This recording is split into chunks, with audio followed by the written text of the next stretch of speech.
the methods that we use to study the baby's brain are quite different than what can be used to study the child's brain or the adult's brain. And their constraints are actually many. It's not just that babies sometimes have the attention span of along the lines of nanoseconds, or that they don't they wiggle a lot, or they can't talk, but it's also that we can't do things with them like stick them in an MRI scanner or a PET scanner.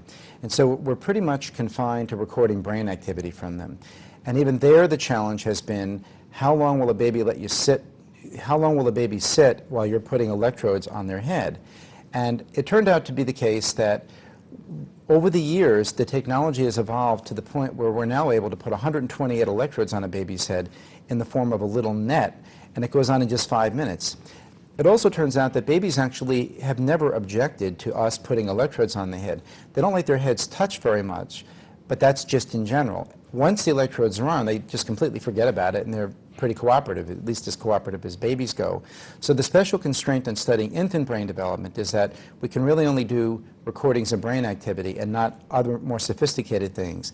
Once our subjects get to be about 5, I can do other things. So for example, with 5-year-olds and above, we do a lot of work with what's called functional magnetic resonance imaging. And so there we can place them in an MRI scanner and track changes in the use of oxygen in the brain depending on what the baby's thinking or feeling.